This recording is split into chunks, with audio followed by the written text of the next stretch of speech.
Hi అండి. నమస్తే. నేను మీ Lakshmi. Welcome back to our channel. ఈరోజు మనం కమ్మటి నోరూరించే పన్నీర్ బిర్యానీ చేయబోతున్నామండి. చాలా టేస్టీగా, సింపుల్‌గా చేసుకోవచ్చు. మార్నింగ్ లంచ్ బాక్స్‌లకి ఇలా చేసి పంపించినామంటే పిల్లలు కూడా ఇష్టంగా తింటారు కదా! ఈజీగా కూడా ప్రిపేర్ చేసుకోవచ్చండి. ఇప్పుడు ఇది ఎలా చేయాలో తయారీ విధానం చూద్దాం. ముందుగా వీడియోలోకి వెళ్ళే ముందు నాదొక చిన్న రిక్వెస్ట్ అండి. మన ఛానల్ ఫస్ట్ టైం చూసే వాళ్ళైనా, అలానే చూస్తున్న వాళ్ళైనా ప్లీజ్ సబ్స్క్రైబ్ చేసుకొని పక్కనే ఉండే బెల్ ఐకాన్ క్లిక్ చేస్తే నేను పెట్టే వీడియో మీకు నోటిఫికేషన్ వస్తుంది. ముందుగా మనం పన్నీర్ బిర్యానీకి కావాల్సిన పన్నీర్‌ని 200 గ్రాములు తీసుకునేసి దీన్ని ముక్కలుగా కట్ చేసుకోవాలి. మీరు ఏ బ్రాండ్ అయినా తీసుకోవచ్చండి. కానీ ఫ్రెష్‌గా ఉండాలి పన్నీర్ అనేది. అప్పుడే మనకి బిర్యానీ చాలా టేస్టీగా వస్తుంది. ఇప్పుడు దీన్ని చిన్న చిన్న ముక్కలుగా కట్ చేసుకునేద్దాము. మనకి ఈ పన్నీర్ సైజ్ కొంచెం లావుగా ఉంది గదా! అన్నీ ఇలా కట్ చేసుకున్న తర్వాత మనం సైజును గూడా కట్ చేసుకోవచ్చు. లేదా ఇలానే కూడా వేసుకోవచ్చండి. ఇప్పుడు వీటిల్లోంచి ఇలా 3 ముక్కలుగా చేసుకున్నాం గదా! ఈ ముక్కల్లోంచి గూడా నేను సన్నగా కట్ చేస్తా ఉన్నాను. మరీ లావుగా ఉంది గదా! కాబట్టి మొత్తం ఇట్లా కట్ చేసుకున్న తర్వాత ఇందులోంచి ఒక ముక్కను తీసి కట్ చేసి చూపిస్తాను చూడండి. ఇలా 2గా చేసుకునేస్తే మనకు మీడియం సైజ్ వచ్చేస్తాయి ముక్కలన్నీ. చూసారు గదా! ఈ సైజ్ అయితే సరిపోతుంది. ఇప్పుడు వీటిల్ని ఒక బౌల్‌లో వేసుకునేద్దాము. ఇలా బౌల్‌లో వేసిన తర్వాత ఇప్పుడు ఇందులో ఒక స్పూను మిరప్పొడి, అలానే ఒక అర టీ స్పూన్ సాల్టు, ఒక చిటికెడు పసుపు, ఒక పావు టీ స్పూన్ గరం మసాలా వేసుకునేసి, ఇప్పుడు ఈ పన్నీర్ ముక్కలన్నిటిని ఈ ఉప్పు, కారంలో పట్టేలాగా ఇలా కలుపుకోవాలి. ఇలా కలిపి పక్కన పెట్టుకునేస్తే మనకు పన్నీర్ ముక్కలకి ఉప్పు, కారం అనేది పడుతుందండి. ఇప్పుడు వీటిని పక్కన పెట్టుకునేసి, ఇంకొక బౌల్ తీసుకునేసి, ఒక గ్లాస్ రైస్ తీసుకునేద్దాము. మీరు ఏ గ్లాస్‌తో అయినా రైస్ అనేది తీసుకోండి. ఎక్కువ, తక్కువ అనేది మీ ఇష్టం. మీరు జనాలను బట్టి చేసుకోవచ్చు. నేనైతే ఒక గ్లాస్ రైస్ తీసుకున్నాను. ఈ గ్లాస్ రైస్ ముగ్గురికి సరిపోతుందండి. ఇప్పుడు వీటిల్ని శుభ్రంగా కడుక్కునేసి నీళ్లు పోసి పెట్టి పక్కన పెట్టుకునేద్దాము. ఇప్పుడు మనం స్టవ్ మీద ఒక కుక్కర్ పెట్టుకునేసి ఇందులోకి ఒక స్పూను నెయ్యి వేసుకునేద్దాము. నెయ్యి బాగా కరిగిన తర్వాత మనం కలిపి పెట్టుకున్న పన్నీర్ ముక్కలన్నిటిని వేసుకునేసి, ఈ పన్నీర్ ముక్కల్ని కూడా మంట లో ఫ్లేమ్‌లో పెట్టుకునేసి బాగా ఫ్రై చేసుకోవాలి. పన్నీర్ ముక్కలనేది మనకి గోల్డెన్ బ్రౌన్ కలర్ వచ్చేంత వరకు ఇలా ఫ్రై చేసుకోవాలండి. చూసారు గదా! మనకి పన్నీర్ ముక్కలనేది ఇలా ఫ్రై అయిపోయినాయి. ఇప్పుడు వీటిలన్నిటిని ఒక ప్లేట్‌లోకి తీసి పక్కన పెట్టుకునేద్దాము. మొత్తం ఇలా తీసి పక్కన పెట్టుకున్న తర్వాత మళ్ళీ ఇదే కుక్కర్‌లో ఒక 2, 3 స్పూన్లు నూనె వేసుకునేద్దాము.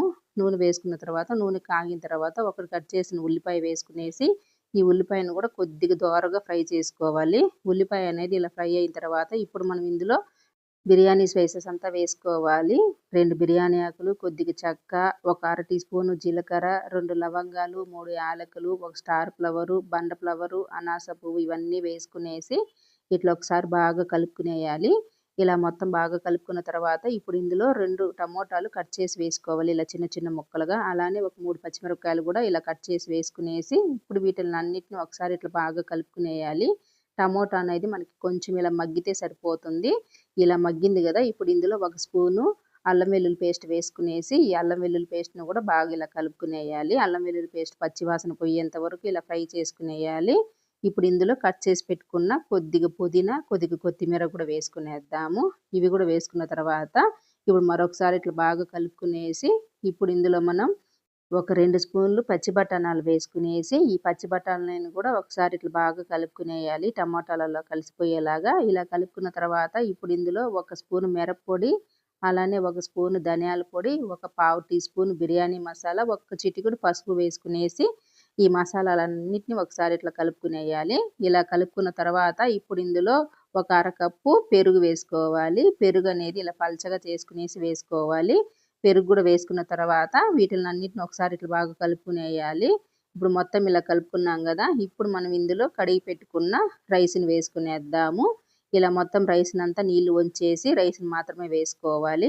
ఇలా రైస్‌ని కూడా వేసుకున్నాక అంతా ఒకసారి ఇట్లా బాగా కలుపుకునేసి ఇప్పుడు ఇందులో 1:30 గ్లాస్ నీళ్లు వేసుకునేద్దాం. మనం తీసుకున్న ఒక గ్లాస్ రైస్‌కి 1:30 గ్లాస్ నీళ్లనేది కరెక్ట్‌గా సరిపోతాయి. బాస్మతి రైస్ గాబట్టి నీళ్లనేది కొంచెం తక్కువే పడతాయి. అదే నార్మల్ రైస్‌కినైతే ఒక గ్లాస్ రైస్‌కి 2 గ్లాసుల నీళ్లు గానీ, 1:45 గ్లాస్ నీళ్లు గానీ పడతాయండి. రైస్‌ని బట్టి నీళ్లనేది. ఇలా ఒకసారి మొత్తం కలుపుకున్న తర్వాత ఇప్పుడు రుచికి సరిపడా ఉప్పు వేసుకునేసి ఇలా ఒకసారి మొత్తం బాగా కలుపుకున్నాక ఉప్పు ఏదన్నా తగ్గినట్టు అనిపిస్తే చూసి వేసుకోవచ్చు. నాకైతే కరెక్ట్‌గా సరిపోయింది. ఇప్పుడు దీన్ని ఒక 2 నిమిషాలు ఇట్లా ఉడకనిద్దాము. నీళ్ళనేది మనకి ఇలా ఉడుకుతూ ఉండాలి. అప్పుడు మళ్ళీ ఒకసారి ఇట్లా కలుపుకునేసి, ఇప్పుడు మనం ఫ్రై చేసి పెట్టుకున్న పన్నీర్ ముక్కల్ని వేసుకోవాలి. పన్నీర్ ముక్కలన్నిటిని వేసుకున్న తర్వాత మరొకసారి ఇట్లా బాగా కలుపుకునేసి, ఇప్పుడు కుక్కర్ మూత పెట్టి ఒక్క విజిల్ రానిద్దాము. ఒక విజిల్ వస్తే సరిపోతుందండి. ఒక విజిల్ వచ్చిన తర్వాత స్టవ్ ఆఫ్ చేసుకునేసి కుక్కర్‌లో ఆవిరంతా పోయిన తర్వాత మూత తీసి చూద్దాము. రైస్ మనకెలా వచ్చిందా అని. చూసారు గదండీ! ఎంత చక్కగా వచ్చిందో. ఇప్పుడు వేడి మీదనే మనము గరిటెతో కిందికి, పైకి ఇలా అనుకున్నామంటే అన్నం అనేది పొడి పొడిలాడుతూ కిందేదన్నా మసాలా ఉన్నా గూడా పైనుండే రైస్‌కంతా పడుతుంది. ఇలా మొత్తం అనుకునేస్తే సరిపోతుందండి. మనం నీళ్ళనేది కరెక్ట్‌గా వేసుకున్నాం గాబట్టి అన్నం ఇలా పొడి పొడిలాడుతూ వచ్చింది చూసారు గదా! ఎంత చక్కగా ఉందో. దీనికి కాంబినేషన్ వచ్చేసి పెరుగు చట్నీతో అయినా బావుంటుంది. లేదా ఇలా ఉట్టిగా అయినా గూడా తినొచ్చండి. మసాలా ఉంది గాబట్టి చాలా బావుంటుంది. బంగాళదుంప కర్రీ అయినా బావుంటుందండి దీంట్లేకి. పన్నీర్ ముక్కలు కూడా చానా బాగా ఉడికిపోయినాయి గదా! ఈ రెసిపీ మీకెలా అనిపించిందో కింద కామెంట్‌లో చెప్పండి. నచ్చితే ఒక లైక్ చేయండి.